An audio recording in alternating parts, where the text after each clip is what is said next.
Beneath the rolling hills of Arundel County, in the tobacco fields of colonial Maryland, lies a secret so disturbing the Catholic Church has spent more than 2 centuries trying to erase it from history. From 1734 to 1768, a family whose name still makes elderly parishioners cross themselves in fear-controlled 12 parishes across the colony. The Thornton family did more than just serve God. They played him, building an empire of terror that would make modern organized crime seem like child's play by manipulating the sacred act of confession. What you're about to hear has been pieced together from coded journals discovered in 1892 within a Maryland farmhouse wall, sealed church archives, and testimonies suppressed for nearly 300 years. This is not just another tale of religious corruption. This is the story of how 3 men used the confessional booth to control an entire colony through the most twisted abuse of sacred trust ever documented in American history, employing blackmail and poison. Before we continue with the story of the Thornton family and their web of ecclesiastical terror, I need to ask you something. This channel is only for the bravest souls who dare to uncover the dark secrets that history tried to bury. It isn't for everyone. If you're one of the few people brave enough to hear these forbidden tales, hit that subscribe button and ring the notification bell. I'm curious, drop a comment below telling me what state or city you're listening from. Are you brave enough to let us know where you are as we dive into this nightmare together? Now, let's return to Maryland. The autumn of 1734 found colonial Maryland in a precarious position, a religious battleground between Protestant and Catholic tensions where the Calvert family's Catholic influence still held sway despite growing Anglican pressure. In this volatile atmosphere, the small port town of Havenwood, nestled along the South River about 20 miles southeast of Annapolis, represented everything the Catholic Church was fighting to preserve in the New World. By colonial standards, Havenwood wasn't large, perhaps 800 souls spread across tobacco plantations and the modest businesses that served them. But what it lacked in size, it made up for in influence. The town's Catholic families controlled much of the tobacco trade flowing through the Chesapeake Bay, their names appearing on shipping manifests that reached from London to the Caribbean. The Carthus owned 3 plantations and a fleet of merchant vessels. The Whitmore family controlled the largest tobacco warehouse between Baltimore and Annapolis. On both tobacco and the less discussed but highly profitable slave trade, the Ashfords had built their fortune. At the heart of this Catholic enclave stood St. Bartholomew's Church, a modest brick structure whose bell tower could be seen from ships entering the South River. Unlike the grand cathedrals of Europe, St. Bartholomew reflected the practical sensibilities of colonial architecture. Sturdy oak pews, plain glass windows, and thick walls designed to withstand both Maryland's humid summers and the occasional raid by pirates who still prowled the Chesapeake. But it was what lay within those walls that would make Street Bartholomew infamous. In the late summer of 1734, Father Thomas Thornton arrived to serve as the parish priest, bringing with him an unusual request. He wanted to install new confessional booths, not just 1 or 2, but 4 elaborately constructed wooden chambers that he claimed would better serve the spiritual needs of his growing congregation. Father Thornton was not what most parishioners expected in a priest. Tall and imposing at nearly 6 feet, with prematurely grey hair and piercing blue eyes, he possessed an intelligence that seemed almost predatory.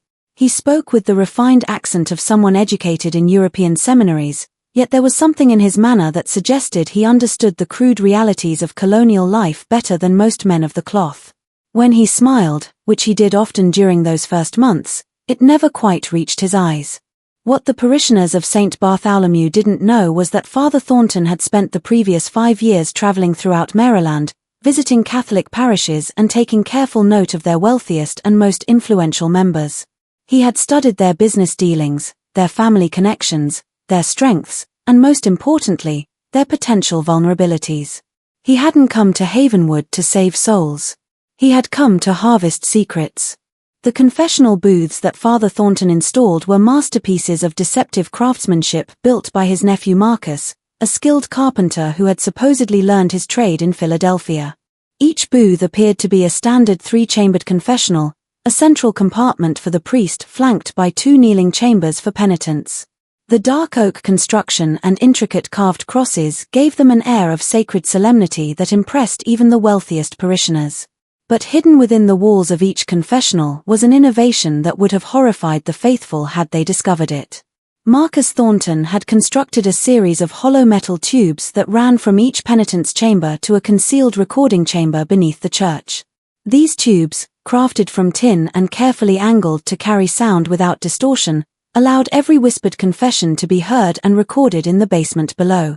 The recording system itself was ingeniously simple. The metal tubes fed into small echo chambers lined with curved metal surfaces that amplified sound. A person positioned in the basement chamber could hear conversations from the confessionals above with startling clarity. But Father Thornton went one step further. He trained his younger nephew Samuel to transcribe these conversations using a cipher of his own devising, creating permanent records of every confession made in St. Bartholomew. The first victim of the Thornton family's scheme revealed himself on a cold February morning in 1735, though he had no idea he was walking into a trap that had been 6 months in the making. Richard Whitmore entered St. Bartholomew that Tuesday morning, carrying a burden that had been eating at him for weeks. As one of Havenwood's most successful tobacco merchants, Whitmore was known throughout the colony for his strict adherence to Catholic doctrine and his generous donations to the church. His reputation was built on integrity, fair dealing, and the kind of moral rectitude that made other merchants seek him out as a business partner. But Richard Whitmore had a secret that would have destroyed everything he had built. 3 months earlier, while conducting business in Annapolis, Whitmore had encountered a young woman named Catherine Mills, an indentured servant who worked in the tavern where he often stayed during business trips. Catherine was 19, beautiful in the way that made men forget their vows, and trapped in an indenture contract that wouldn't expire for another 4 years. What began as casual conversation had led to something that Catholic doctrine considered one of the gravest sins, adultery. As Whitmore knelt in the confessional that February morning, his voice barely above a whisper, he poured out his guilt to Father Thornton. He spoke of his shame, his betrayal of his wife Margaret, his violation of his sacred marriage vows. He described his ongoing relationship with Catherine, his plans to purchase her indenture contract, and his terror that the affair would be discovered and destroy his family's reputation. Father Thornton listened with the practiced compassion of a confessor, offering words of comfort and assuring Whitmore that God's forgiveness was available to all who truly repented. He prescribed a penance of prayers and charitable donations, then blessed Whitmore as the merchant left the confessional with tears of relief streaming down his face. But in the basement beneath St. Bartholomew, Samuel Thornton had transcribed every word of Whitmore's confession, encoding it in the cipher his uncle had taught him. The young man's handwriting was precise as he recorded details that would soon become weapons. Catherine Mills, indentured servant at the Brass Lantern Tavern in Annapolis. Contract holder Jonathan Pierce. Relationship ongoing since November 1734. Whitmore plans to purchase indenture within the month. The transformation of this sacred confession into an instrument of blackmail began exactly 1 week later. Father Thornton requested a private meeting with Whitmore, claiming he needed to discuss a matter of urgent spiritual importance. They met in the priest's study on a Thursday evening, the room lit only by candles that cast dancing shadows on the walls lined with theological texts. "Richard," Father Thornton began, his voice carrying a warmth that seemed genuine, "I've been praying extensively about our conversation last week, and God has revealed to me a path forward that might ease your burden." Whitmore leaned forward eagerly, his face reflecting hope that his spiritual advisor had found a solution to his moral crisis. "The church has significant expenses coming in the next few months," Father Thornton continued. "We're planning to expand our charitable works, perhaps establish a fund to help indentured servants in difficult situations, young women particularly who find themselves in vulnerable circumstances." The priest's pause was perfectly calculated, allowing the implications to sink in before he continued. "I believe God is calling you to make a substantial contribution to this fund, perhaps £50 initially with monthly donations of £10 thereafter. This would demonstrate the sincerity of your repentance while helping others who might find themselves in situations similar to Miss Mills." The color drained from Whitmore's face as he realized what had just happened. Father Thornton had not only retained every detail of his confession but was now using that sacred information to demand money. The priest's benevolent expression never wavered, but Whitmore could see something cold and calculating in those blue eyes. "Father," Whitmore stammered, "our conversation was under the seal of confession." "And it remained so," Father Thornton replied smoothly. "I would never violate that sacred trust. But God speaks to me in many ways, Richard. Sometimes through prayer, sometimes through divine revelation. He has revealed to me your desire to help young Catherine. And I'm simply offering you a sanctified way to channel that charitable impulse." Whitmore sat in stunned silence, his merchant's mind quickly calculating the implications. £50 was a substantial sum, but manageable. £10 monthly would be more difficult, but not impossible. The alternative, having his affair exposed, would destroy his marriage, his business relationships, and his standing in the community. "And if I were to contribute to this charitable fund?" Whitmore began. "Then I believe God would bless your discretion in all your personal matters," Father Thornton replied. "The church has always been a sanctuary for those seeking to live righteous lives away from the prying eyes of gossips and busybodies." Whitmore agreed to make the payments, telling himself that he was indeed performing an act of charity that might help other young women in difficult circumstances. He had no way of knowing that he was the first of what would eventually become hundreds of victims, or that his confession had been the test case for a blackmail system that would spread across Maryland like a plague. That night, as Whitmore walked home through Havenwood's quiet streets, he felt a chill that had nothing to do with the February wind. He couldn't shake the feeling that his life had fundamentally changed, that he had crossed some invisible threshold from which there would be no return. Behind him, the bell tower of St. Bartholomew rose against the star-filled sky like a dark finger pointing toward heaven, or perhaps somewhere else entirely. The success of the Whitmore blackmail convinced Father Thornton that his system was not only viable but potentially far more profitable than he had initially imagined. Over the following months, he began implementing the second phase of his plan, a systematic expansion that would eventually transform the religious landscape of colonial Maryland into his personal criminal empire. The key to this expansion lay in Father Thornton's two nephews, both of whom had been carefully groomed for their roles in the family business. Marcus, the elder at 28, possessed the technical skills needed to construct the modified confessionals, while Samuel, barely 21, had been trained since childhood in the art of transcription and ciphering. But what made the Thornton scheme truly diabolical was that both young men were legitimately ordained priests, having completed their seminary education in Baltimore under their uncle's guidance and financial support. By the spring of 1735, Father Thornton had secured appointments for his nephews at 2 additional parishes. Marcus was assigned to St. Michael's in the port town of Easton, while Samuel took over the struggling parish of St. Joseph's in the tobacco-growing region near Chestertown. Each appointment came with the same request: permission to install new confessional booths to better serve their congregations. The expansion strategy was methodical and patient. Rather than attempting to blackmail every parishioner who confessed a secret, the Thorntons focused on what they termed productive sins, transgressions committed by individuals with both the wealth to pay substantial sums and the social standing that made exposure genuinely devastating. Adultery was ideal, but they also targeted embezzlement, tax evasion, illegal business practices, and the various forms of corruption that were endemic to colonial commerce. Their system of communication was as sophisticated as their confessional modifications. Using a network of merchant contacts and traveling salesmen, the 3 priests maintained regular correspondence through coded letters that appeared to discuss routine church business but actually contained detailed intelligence about potential victims and their vulnerabilities. A letter describing a spiritual awakening among the tobacco farmers might actually be reporting that several plantation owners had confessed to cheating on their taxes. A request for additional prayer books for the Women's Society could be coded instructions for which wealthy widow had confessed to an affair with her overseer. By the end of 1735, the Thornton network was generating substantial income from 12 regular victims across 3 parishes. Richard Whitmore remained their most reliable source, his monthly payments having increased to £15 as Father Thornton claimed the church's charitable needs had grown. But the Whitmore case had also taught the Thorntons an important lesson about managing their victims' psychology. Rather than simply demanding payment in exchange for silence, Father Thornton had developed a sophisticated justification system that allowed his victims to maintain their self-respect while paying extortion. The money was always framed as charitable donations, penance payments, or contributions to specific church projects. Victims were encouraged to see themselves as generous benefactors rather than blackmail targets, a psychological manipulation that reduced the likelihood of rebellion or desperate actions. The system's effectiveness was demonstrated most clearly in the case of Edmund Carther, the wealthy plantation owner whose shipping business dominated much of the Chesapeake Bay trade.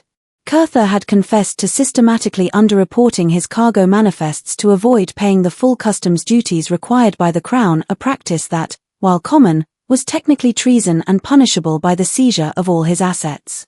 When Father Thornton approached Carther about making a substantial contribution to the church's mission among the poor, the plantation owner initially resisted. But the priest's gentle reminder that God sees all our commercial dealings, even those conducted in the shadows of the customs house, was sufficient to secure Carther's cooperation. Within 6 months, Carther was contributing £25 monthly to what he believed was a fund to help impoverished Catholic families throughout Maryland. The psychological toll on their victims became apparent as the months passed. Richard Whitmore, once known for his jovial demeanor and social confidence, became increasingly withdrawn and anxious. He began attending Mass daily rather than weekly, as if excessive piety might somehow balance the scales of his guilt. His wife Margaret noticed the change but attributed it to business pressures and her husband's deepening religious devotion. Edmund Carther developed different symptoms. Always a meticulous record keeper, he became obsessed with his business documents, spending hours each evening reviewing manifests and correspondence as if searching for evidence of some mistake or oversight. His slaves reported that he would sometimes wake in the middle of the night and insist on personally inspecting cargo loads that had already been checked multiple times. But the most disturbing transformation occurred in the parishes themselves. The Thornton priests had created an atmosphere of spiritual intensity that bordered on the fanatical. Their sermons focused heavily on themes of hidden sin, divine punishment, and the necessity of complete honesty before God. They encouraged frequent confession, sometimes suggesting that parishioners who went more than a week without confessing their sins were risking eternal damnation. This spiritual pressure created a feedback loop that fed directly into the blackmail system. Parishioners terrified of harboring unconfessed sins began confessing not only their major transgressions but also minor indiscretions, inappropriate thoughts, and business dealings that might not have been entirely ethical. The Thorntons' confession records grew thick with intelligence about colonial Maryland's elite, creating a comprehensive database of secrets that would have been invaluable to any criminal organization. By early 1736, Father Thornton was ready to implement the third phase of his plan, a dramatic expansion that would extend his network throughout Maryland and potentially into neighboring colonies. He had identified 16 additional parishes where his methods could be implemented, and he had begun recruiting additional family members and trusted associates who could be trained to operate confession recording systems. But the expansion would require overcoming a significant obstacle. The Catholic Church's hierarchy in Baltimore had begun to notice the unusual construction projects being undertaken by the Thornton priests.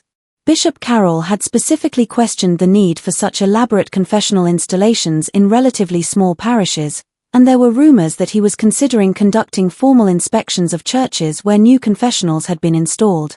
The solution Father Thornton devised would prove to be both his greatest triumph and the beginning of his ultimate downfall. It involved a level of corruption so profound that it would eventually threaten the very foundations of Catholic authority in colonial Maryland, and it would require the Thorntons to cross a line from which there could be no return. The winter of 1736 brought an unexpected crisis that would test the Thornton network's resilience and reveal the true depths of their commitment to their criminal enterprise. A young woman named Isabella Ashford, daughter of one of Havenwood's most prominent Catholic families, had begun to suspect that something was fundamentally wrong with the confessions she was making at St. Bartholomew. Isabella was 19, possessed of the kind of sharp intelligence that colonial society typically wasted on women but couldn't entirely suppress. She had been educated by private tutors, spoke fluent French and Latin, and had developed an almost scholarly interest in Catholic theology through her extensive reading of her father's religious texts. This education would prove to be Father Thornton's first serious miscalculation. The previous autumn, Isabella had confessed to Father Thornton that she had been secretly reading books that the church considered inappropriate for unmarried women, specifically, several philosophical treatises that questioned traditional religious authority. It was a minor transgression by colonial standards, but Father Thornton had recognized an opportunity to establish control over the Ashford family fortune. Within 2 weeks of her confession, Isabella noticed that Father Thornton had begun incorporating specific references to young women who contaminate their minds with dangerous ideas into his Sunday sermons. When he requested a private meeting with her father to discuss concerns about the spiritual welfare of young people in the parish, Isabella's suspicions crystallized into something approaching certainty. But Isabella Ashford was not content to simply suspect. She was determined to investigate. Using skills she had developed through years of scholarly research, Isabella began conducting a systematic analysis of Father Thornton's behavior patterns. She noted which parishioners were called for private meetings with the priest and attempted to correlate these meetings with their previous confessions. She paid attention to which families had suddenly increased their charitable donations to the church and tried to identify what they might have confessed that would inspire such generosity. Most importantly, Isabella began testing her theory through carefully controlled experiments. She confessed different fabricated sins to Father Thornton, claiming she had stolen small items from local merchants, pretending she had entertained improper thoughts about married men, even inventing a story about secretly reading Protestant religious texts borrowed from Anglican neighbors. In each case, Isabella watched carefully for signs that Father Thornton was using her confessions to manipulate her family's behavior. When she confessed to borrowing a silk handkerchief from Whitmore's general store, Father Thornton's next sermon included pointed references to those who take what doesn't belong to them, even in small matters. When she invented a romantic interest in a married tobacco merchant, the priest began counseling her father about the importance of finding Isabella a suitable husband before her natural feminine weaknesses led her into temptation. But the experiment that convinced Isabella she was dealing with something far more sinister involved a deliberate lie about her family's business practices. She confessed to Father Thornton that she had overheard her father discussing plans to avoid paying customs duties on a shipment of European goods by falsely declaring the cargo as religious materials exempt from taxation. This confession was pure fiction. Isabella's father was scrupulously honest in his business dealings, but within days, Father Thornton had requested a private meeting with James Ashford to discuss the spiritual implications of certain business practices that might compromise a man's standing before God. Isabella realized with growing horror that Father Thornton was systematically using sacred confessions to blackmail his parishioners. But her investigation also revealed something even more disturbing. The scope of the operation appeared to extend far beyond St. Bartholomew's parish. Through discreet inquiries among her social connections in Annapolis and Baltimore, Isabella discovered that several other Catholic parishes had recently installed elaborate new confessional booths. When she mentioned the names of the priests involved, Marcus and Samuel Thornton, a pattern began to emerge that suggested a coordinated criminal enterprise operating under the cover of religious authority. Armed with this intelligence, Isabella made a decision that would have been unthinkable for most colonial women. She decided to confront Father Thornton directly. She requested a private meeting under the pretense of seeking spiritual guidance about her upcoming engagement to Jonathan Pierce, a young merchant from Annapolis whom her parents had selected as a suitable husband. The meeting was scheduled for a Thursday evening in late February 1737 in Father Thornton's study adjacent to the church sanctuary. Father Thornton received Isabella with his usual display of paternal warmth, offering her tea and expressing his pleasure at her family's happiness about the engagement. But Isabella had not come for pleasantries. "Father Thornton," she began, her voice steady despite the gravity of what she was about to say, "I have reason to believe that you have been violating the sacred seal of confession for purposes of financial extortion." The priest's benevolent expression never wavered, but Isabella noticed a subtle change in his posture, a slight tensing that suggested her accusation had hit its mark. "My dear child," Father Thornton replied with gentle concern, "I fear that your upcoming marriage, and the natural anxieties it brings, may be causing you to have troubled thoughts. Perhaps we should discuss these concerns in the context of confession, where I can offer you proper spiritual guidance." "I have no intention of confessing anything to you," Isabella responded firmly. "Instead, I want you to explain why your sermons consistently reference the specific sins that parishioners have confessed to you privately.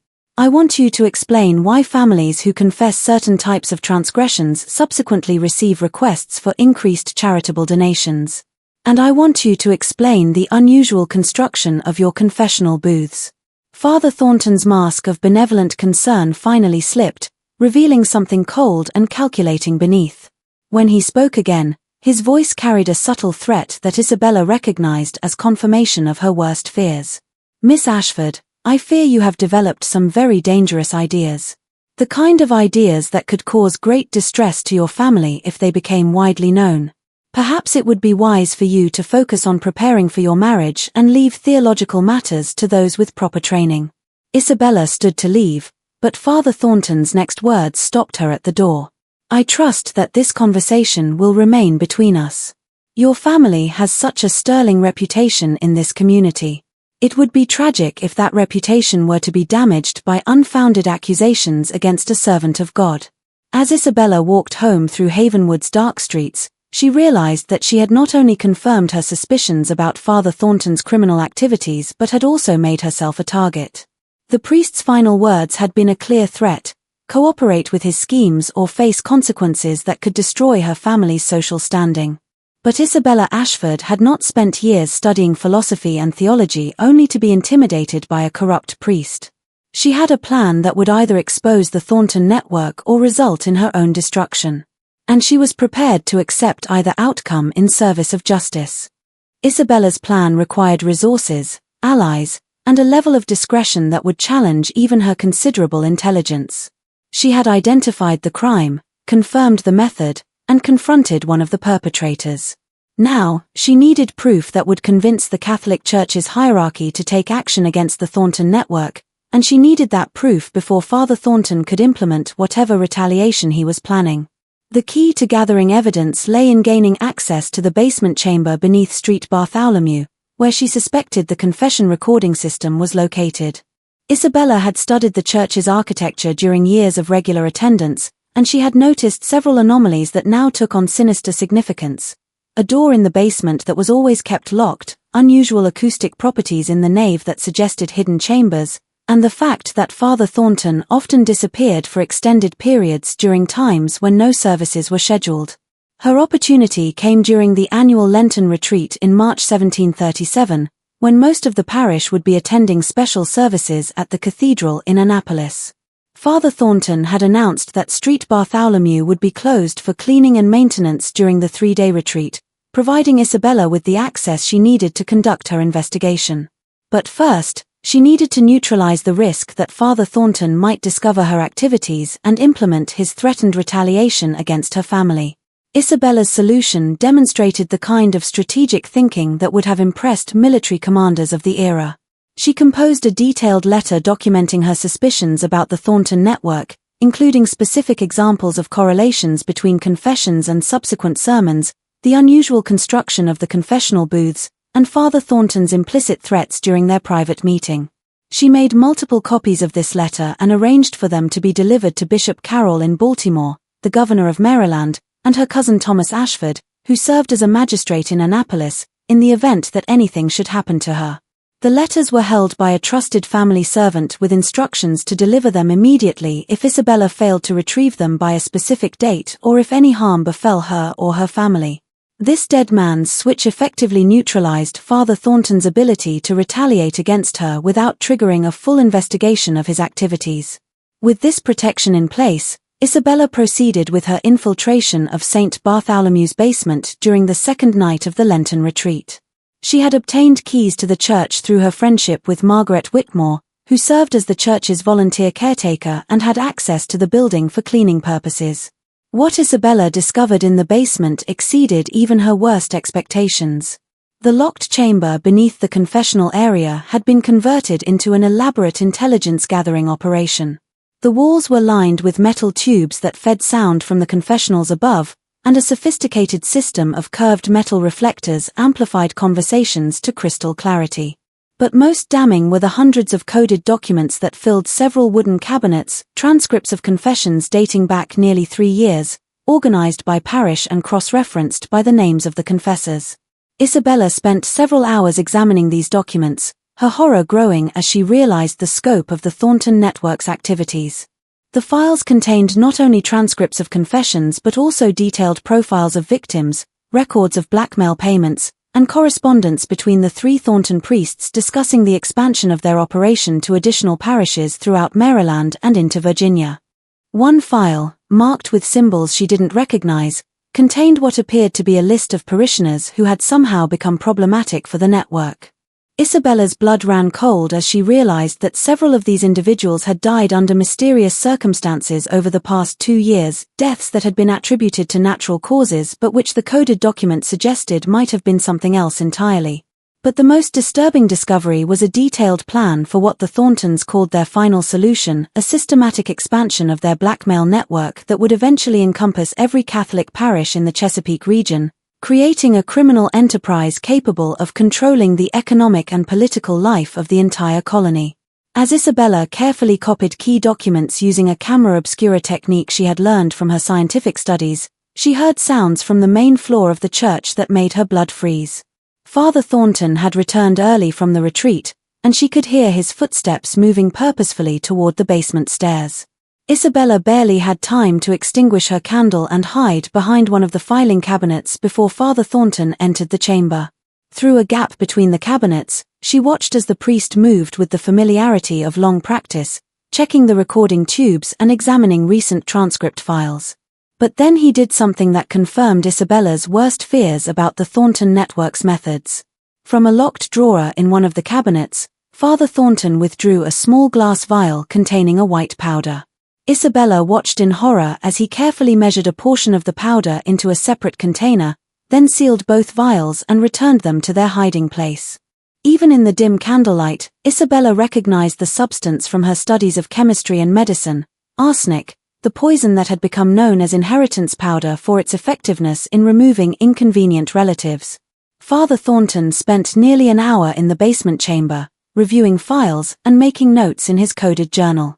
When he finally left, locking the chamber door behind him, Isabella remained hidden for another hour before daring to emerge from her concealment. Her investigation had not only confirmed the existence of the blackmail network but had revealed something far more sinister. The Thorntons were prepared to commit murder to protect their criminal enterprise. The following morning, Isabella retrieved her letters from the servant and added additional pages documenting her basement discoveries, including detailed descriptions of the poison she had witnessed Father Thornton handling. She then faced a terrible decision. Should she wait to gather additional evidence that might ensure the Thorntons' conviction, or should she trigger the investigation immediately to prevent potential murders? The decision was made for her when she learned that Richard Whitmore had fallen violently ill after taking communion at Sunday Mass, exhibiting symptoms that perfectly matched arsenic poisoning. As Whitmore lay dying in his home, attended by a physician who attributed his condition to a sudden fever of unknown origin, Isabella realized that the Thornton network had begun eliminating witnesses who might pose a threat to their operation. She had less than 24 hours to expose the conspiracy before more victims joined Whitmore in the grave. But the Thorntons had been operating their network for nearly 3 years, and they had contingency plans that Isabella was only beginning to understand. When she awoke the next morning to find 2 men watching her house from across the street, she realized that her own life was now in immediate danger. The final confrontation between Isabella Ashford and the Thornton network would test not only her courage and intelligence but also her willingness to sacrifice everything, including her own life, to prevent a criminal conspiracy from achieving complete control over colonial Maryland's Catholic population. The morning of March 15, 1737, dawned grey and cold over Havenwood, with a fog rolling in from the Chesapeake Bay that seemed to muffle sound and blur the boundaries between earth and sky. Isabella Ashford stood at her bedroom window, watching the 2 men who had maintained their surveillance of her house throughout the night, their breath visible in the cold air as they pretended to engage in casual conversation while never taking their eyes off the Ashford residence. Richard Whitmore had died during the night, his final hours marked by the agonizing symptoms of arsenic poisoning that the local physician, Dr. Benjamin Crawford, had misdiagnosed as putrid fever. Isabella knew that Whitmore's death was both a message and a declaration of war. The Thorntons were prepared to kill anyone who threatened their operation, and she would be next unless she acted immediately. But Isabella had spent the sleepless night preparing for this confrontation, and she had devised a plan that would either destroy the Thornton network or expose their crimes so publicly that even her death couldn't silence the truth. The key to her plan lay in exploiting the one weakness she had identified in their operation: their arrogance and their absolute confidence that colonial society would never believe accusations made by a young woman against respected priests. At 8 that morning, Isabella walked calmly out of her house and directly toward the two men who had been watching her. Their surprise at her bold approach gave her the few seconds she needed to speak before they could react. "Please inform Father Thornton that Miss Ashford requests an immediate meeting to discuss her recent spiritual concerns," she said in a voice loud enough to be heard by several neighbors who were beginning their morning activities. "Tell him that I have some documents that I believe will be of great interest to him and that I'm prepared to discuss terms for their return." The men exchanged glances, clearly unsure how to respond to this unexpected development. After a brief, whispered conference, one of them nodded and headed toward St. Bartholomew, while the other maintained his watch on Isabella. Father Thornton's response came within the hour. He would meet with Isabella at 2 that afternoon in the church sanctuary, ostensibly to provide spiritual counseling for her grief over Richard Whitmore's death. The meeting location was perfect for Isabella's purposes. The sanctuary's excellent acoustics would ensure that her conversation with Father Thornton could be heard clearly by witnesses she had positioned throughout the church. Those witnesses included her cousin Thomas Ashford, the magistrate from Annapolis, who had arrived that morning in response to Isabella's urgent message, Dr. Benjamin Crawford, who was still puzzled by the unusual symptoms he had observed in Richard Whitmore, and Margaret Whitmore, who had agreed to help Isabella despite her own grief because she suspected that her husband's death was connected to his mysterious monthly payments to the church. But Isabella's most important witness was Bishop Carroll himself, who had traveled from Baltimore after receiving Isabella's detailed letter about the Thornton network. The bishop had initially been skeptical of accusations made against 3 of his priests, but Isabella's evidence had been compelling enough to warrant a personal investigation. At exactly 2 o'clock, Isabella entered St. Bartholomew's sanctuary to find Father Thornton waiting for her at the altar, his usual benevolent expression replaced by something cold and predatory. The afternoon light filtering through the church's plain windows cast long shadows across the pews, creating an atmosphere that seemed more suitable for a trial than a spiritual counseling session.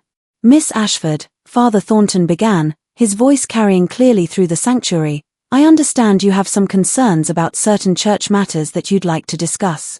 "Indeed, I do, Father," Isabella replied, positioning herself so that her voice would project to the hidden witnesses.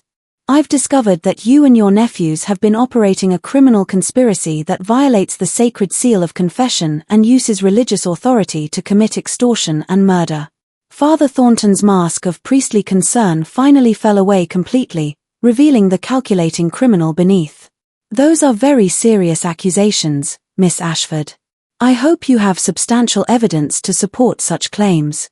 "I have transcripts of recorded confessions from your basement chamber," Isabella replied, producing a folder of documents. "I have coded correspondence between you and your nephews discussing blackmail payments and the expansion of your network to 16 additional parishes. And I have witnessed you handling arsenic in the same basement where Richard Whitmore's confession was recorded. The same Richard Whitmore who died last night with symptoms of arsenic poisoning."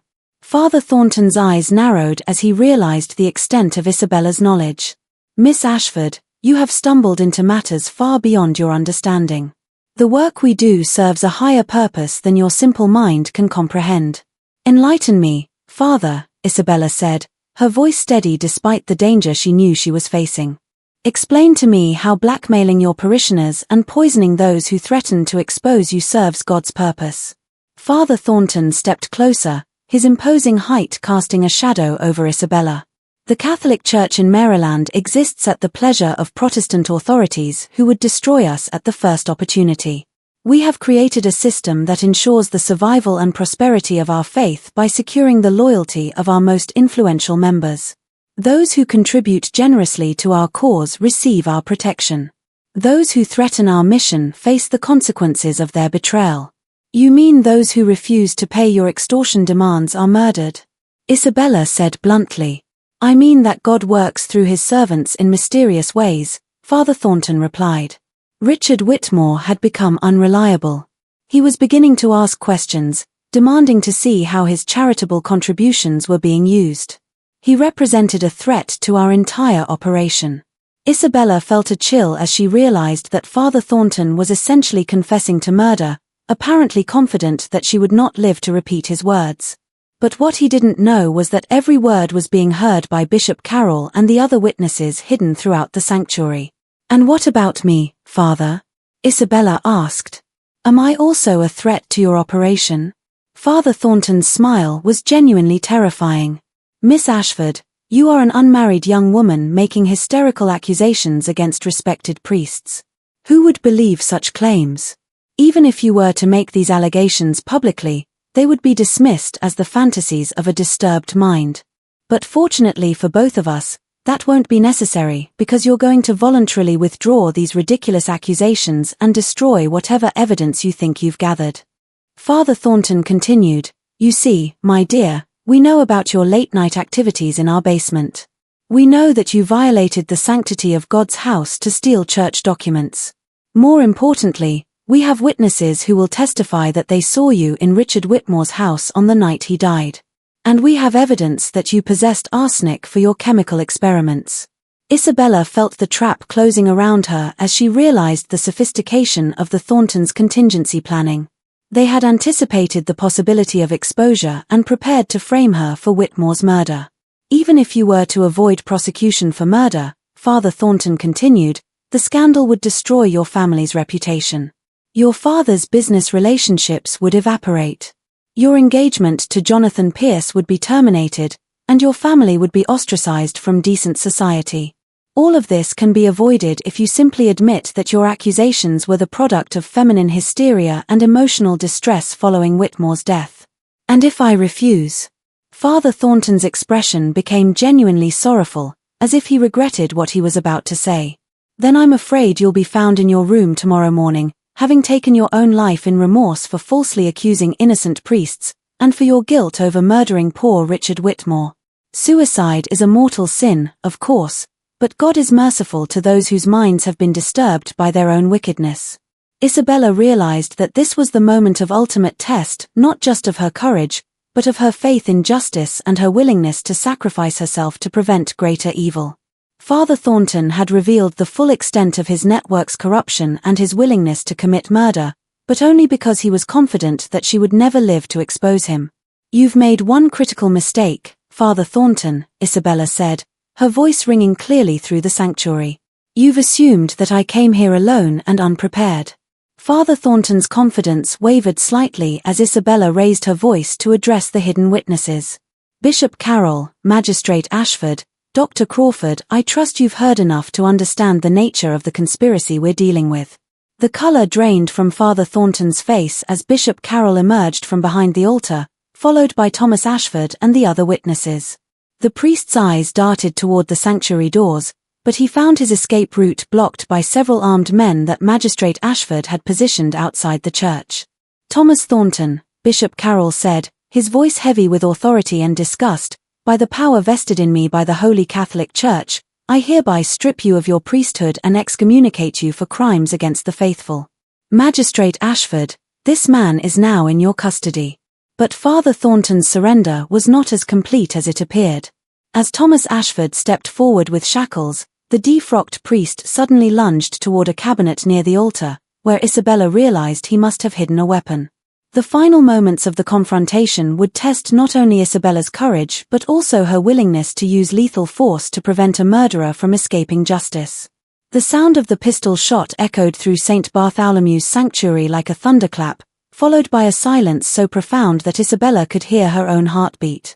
Father Thornton lay motionless on the floor before the altar, the small knife he had drawn from the cabinet glittering in the afternoon light beside his outstretched hand.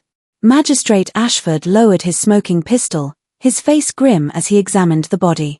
"He chose his own judgment," the magistrate said quietly. "God help his soul."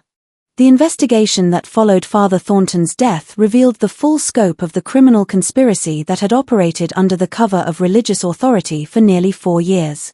When Magistrate Ashford's men searched the basement chambers beneath St. Bartholomew's, St. Michael's, and St. Joseph's, they discovered extensive evidence of the blackmail network that had systematically exploited the sacred trust of confession to extort money from hundreds of victims. The coded documents recovered from the three churches painted a picture of a criminal organization that rivaled anything known to colonial law enforcement. The Thornton network had collected detailed intelligence on over 2,000 families across Maryland, maintaining files that catalogued their business dealings, personal relationships, financial vulnerabilities, and most intimate secrets. The scope of their operation had extended far beyond simple blackmail to include systematic tax evasion, customs fraud, and what appeared to be at least 7 murders disguised as natural deaths. Marcus and Samuel Thornton were arrested at their respective parishes as they attempted to destroy evidence of their involvement in the conspiracy. Both men initially claimed ignorance of their uncle's criminal activities, insisting that they had believed themselves to be participating in legitimate church intelligence gathering designed to better serve their parishioners' spiritual needs. But the coded correspondence recovered from their churches told a different story, revealing their active participation in planning blackmail operations and their knowledge of the murders committed to protect the network. The trials of the Thornton nephews became a sensation throughout colonial Maryland, drawing observers from as far away as Philadelphia and Charleston. The proceedings revealed not only the mechanics of the blackmail operation but also the extent to which the network had penetrated colonial society. Testimony from victims revealed that the Thorntons had systematically targeted the wealthiest and most influential Catholic families in the region, using their confessions to manipulate everything from business deals to political appointments.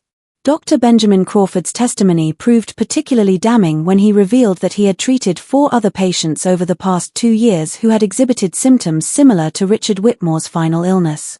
All 4 had been regular contributors to their parish churches, and all had died after what their families described as periods of increased anxiety about their spiritual well-being. Exhumation and examination of these bodies revealed traces of arsenic in concentrations that confirmed they had been systematically poisoned.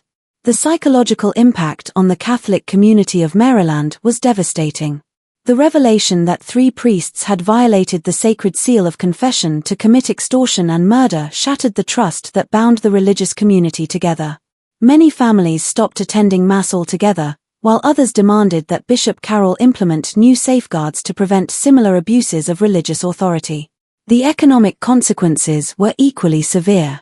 The Thornton network's blackmail operation had generated an estimated £12,000 over 4 years, a fortune by colonial standards, much of which had been used to purchase property and investments throughout the Chesapeake region. The recovery and redistribution of these ill-gotten gains became a complex legal process that continued for nearly a decade after the trials concluded. Isabella Ashford's role in exposing the conspiracy made her both a celebrated figure and a controversial one. While many praised her courage and intelligence in uncovering the network, others criticized her for violating the sanctity of church property and questioned whether a young woman should have involved herself in such dangerous matters. The debate over Isabella's actions reflected broader tensions in colonial society about women's roles and the proper relationship between individual conscience and religious authority.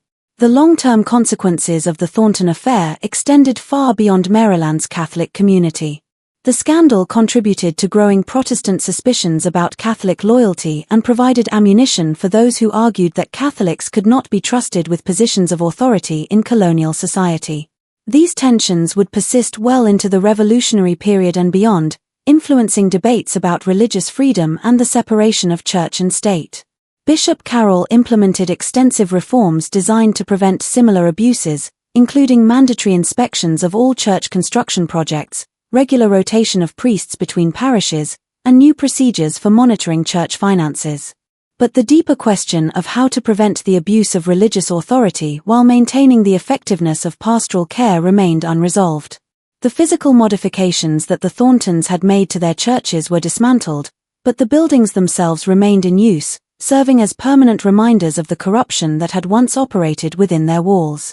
St. Bartholomew continued to serve the Havenwood community, though many parishioners reported feeling uncomfortable during confession for years after the scandal broke. Marcus Thornton was executed in the spring of 1738, having been convicted of conspiracy to commit murder and multiple counts of extortion. Samuel Thornton received a life sentence in recognition of his younger age and apparently lesser role in the planning of the murders, though he died in prison less than 2 years later under circumstances that some observers found suspicious. The broader implications of the Thornton conspiracy continued to resonate throughout colonial American society for decades after the trials concluded. The case became a touchstone for discussions about religious freedom, the accountability of clergy, and the proper relationship between church and state. Legal scholars cited the Thornton precedent in debates about the limits of religious privilege and the circumstances under which secular authorities could intervene in church affairs.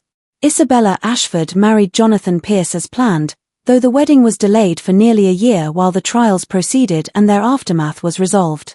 She never spoke publicly about her role in exposing the conspiracy, but private letters discovered after her death in 1782 revealed that she continued to struggle with the psychological impact of her confrontation with the Thorntons. In one letter to her cousin written in 1745, she reflected on the price of justice. "Sometimes I wonder if the truth was worth the lives it cost and the faith it destroyed. But then I remember Richard Whitmore's final agony, and I know that some evils must be confronted regardless of the consequences." The story of the Thornton family's criminal conspiracy serves as a reminder that corruption can flourish even within institutions that society holds most sacred, and that the price of justice often falls most heavily on those who have the courage to speak truth to power. In the tobacco fields of colonial Maryland, beneath the shadow of St. Bartholomew's Bell Tower, the legacy of that courage endures as a testament to the belief that no authority, religious or secular, is beyond accountability when it betrays the trust of those it claims to serve. But perhaps the most chilling aspect of the Thornton affair is not what was revealed, but what remains hidden. The coded documents recovered from the 3 churches referenced other networks operating in Virginia, Pennsylvania, and the Carolinas, suggesting that the Maryland conspiracy was part of a larger criminal enterprise that may have extended throughout colonial America. Despite extensive investigations, these other networks were never uncovered, leaving historians to wonder how many other secrets lie buried beneath the foundations of America's oldest churches. The final entry in Father Thomas Thornton's coded journal, discovered months after his death when investigators finally cracked his encryption system, contained a single chilling line: "The harvest is vast, but the workers are few. Others will continue what we have begun." Whether this was merely the desperate boast of a dying criminal or a reference to accomplices who escaped justice remains one of colonial America's most disturbing unsolved mysteries. What do you think of this story? Do you believe everything was revealed, or do you think there are still secrets buried in the foundations of America's oldest churches? Leave your comment below sharing your thoughts about the Thornton conspiracy.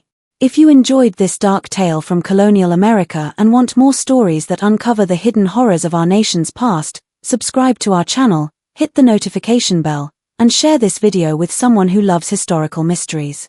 The shadows of the past hold many secrets, and we're just getting started uncovering them. See you in the next video where we'll explore another forgotten horror that time tried to bury.